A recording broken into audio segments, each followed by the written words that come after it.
Hello guys, welcome back to my channel epic kids. ఈరోజు మన YouTube ఛానల్లో కర్జికాయలు ఎలా చేయాలో చూసేద్దాం. పప్పుల కర్జికాయలు అండ్ బుడ్డల కర్జికాయలు కూడా చూసేద్దాం ఎలా చేయాలో. మనం ఒక కప్పు పేనిరవ్వ తీసుకొని మనము ఒక 2 table spoons of hot oil వేయండి. వేడి నూనె వేసేసి ఒకసారి బాగా కలిపేసేయండి పేనిరవ్వలో. నేనైతే ఇక్కడ ఏ మైదా యూస్ చేయట్లేదు. మీరు కావాలంటే 1 టేబుల్ స్పూన్ ఆఫ్ మైదా కూడా యూస్ చేయొచ్చు. ఆయిల్ వేసిన తర్వాత బాగా కలిపేసిన తర్వాత కొన్ని వాటర్ వేసుకొని వీడియోలో చూపించినట్టు మెల్లగా ఇలా కలిపేసుకోవాలి. అప్పుడైతేనే మనకు చాలా క్రిస్పీగా వస్తాయి అన్నమాట కర్జికాయలు.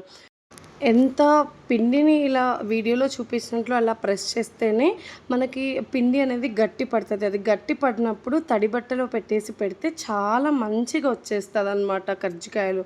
ఇలా చూసారా, ఇలా గట్టి పడాలన్నమాట. ఆ తర్వాత ఏదైనా తడి బట్ట వేసేసి ఇలా మూసి పెట్టేసేయండి. మినిమం 1 అవర్ మూసేసి పెట్టేయండి. ఆ తర్వాత ఇలా పిండిని చేతిలో కొంచెం తీసుకొని బాగా ప్రెస్ చేసుకోండి. ప్రెస్ చేసుకున్న తర్వాత కొంచెం పిండి తీసుకొని ఇలా పీట మీద ఇలా వీడియోలో చూపించినట్లు అనండి. అప్పుడైతే బాగా నానుతుంది, ప్లస్ సాగుతుంది కూడా. ఆ తర్వాత చిన్న ఉల్లలు తీసుకొని మనం రౌండ్ షేప్ చేసుకోవాలన్నమాట. కర్జికాయలకు రేకులు తిక్కడానికి కావాలంటే మైదా పిండి యూస్ చేసి రేకులు తిక్కోవచ్చు. రేకులు అనేవి ఇలా రౌండ్ షేప్లో తిక్కొని ఒక తడి బట్ట వేసుకొని ఆ తడి బట్ట మీద రేకులు పెట్టాలి. ఆ తర్వాత దాన్ని రివర్స్లో తిప్పుకొని ఆల్రెడీ రెడీ చేసి పెట్టుకున్న పప్పుల పొడి అనేది దాంట్లో నింపాలన్నమాట. ఆ పప్పుల పొడికి ఏమేమి వేస్తారో నేను క్లియర్గా చెప్తాను మీకు. అలా చూసారా, వీడియోలో చూపించినట్లు ఇలా 2 ఫింగర్స్ ఇలా మధ్యలో ఫింగర్ పెట్టేసి ఇలా అంటూ పౌడర్ నింపాలన్నమాట. ఒక కప్పు పప్పులైతే ఒక కప్పు బెల్లం తీసుకొని మిక్సీ పట్టేసి ఫైన్ పౌడర్గా చేసేసిన తర్వాత ఎండు కొబ్బరి అనేది తురిమేసి దాంట్లో వేయాలన్నమాట. ఖచ్చితంగా ఇలాచి వేస్తేనే మంచి టేస్ట్ వస్తుంది ఆ పౌడర్కి. అంతే అండి, పొడి చేయడం సింపుల్. ఇలా రేకులు చేసుకొని పొడి నింపడమే. నెక్స్ట్ ఆయిల్లో ఫ్రై చేయడమే. ఫ్రై చేసేటప్పుడు జస్ట్ కలర్ చేంజ్ అయితేనే వీడియోలో చూపించినట్లు అలా వెంటనే తీసేయాలి. పప్పుల కర్జికాయలు మాత్రం ఎప్పుడు డీప్ ఫ్రై ఎక్కువసేపు ఫ్రై చేయకూడదు అనమాట. చూసారా, జస్ట్ ఇలా వైట్గా జస్ట్ కలర్ చేంజ్ అయిపోతేనే పక్కకు తీసేయాలన్నమాట. అప్పటికే క్రిస్పీగా వచ్చేస్తాయి. ఆ తర్వాత బుడ్డల కర్జికాయలు కూడా చేసాం. అదే బుడ్డలు అంటే పల్లి కర్జికాయలు అండి. పల్లి కర్జికాయలు కూడా పొడి ఎలా చేస్తారో చెప్పేస్తాను. సో పల్లి కర్జికాయలు కూడా సేమ్ ఇలాగే చేయాలి. కానీ పల్లి కర్జికాయ నాకు క్రిస్పీగా ప్లస్ అది డీప్ ఫ్రై అయితేనే చాలా ఇష్టం నాకు. మీరు కూడా ఒకసారి ఇలా ట్రై చేసి కమెంట్ చేయండి. సో ఇక్కడ చూసారా, వీడియోలో చూపించినట్లు నేనైతే ఒకసారి ఇలా తిప్పేసిన తర్వాత మంచిగా ఫ్రై అవ్వనిస్తాను. అప్పుడైతేనే ఆ బుడ్డలది లోపల మంచిగా ఫ్రై అయ్యి మంచి టేస్ట్ వస్తుందండి.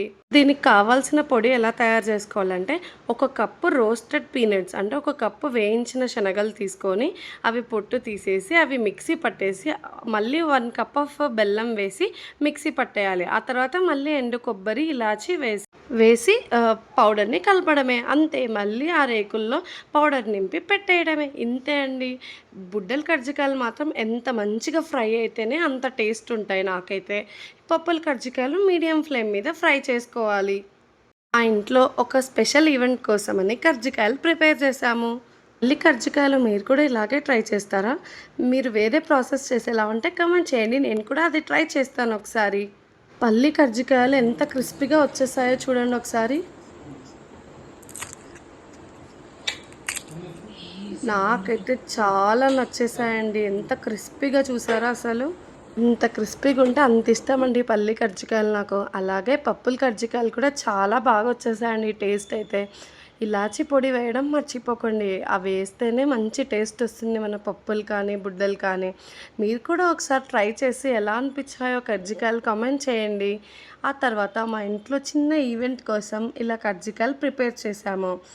మీరు కూడా ఏదైనా ఇంట్లో ఈవెంట్ ఉంటే ఇలా కర్జికాయలు చేసుకుంటారా? బయట ఫుడ్ అవాయిడ్ చేస్తాం కాబట్టి కర్జికాయలైనా ఇంట్లో తయారు చేయడం అలవాటండి. మా ఇంట్లో చిన్నప్పటి నుంచి ఇలాగే అమ్మ ప్రిపేర్ చేసేది. మీరు కూడా ఎప్పుడైనా ఇలా ట్రై చేసి కమెంట్ చేయండి. ఈ వీడియో నచ్చితే please do like, share and subscribe to my channel guys. Thank you.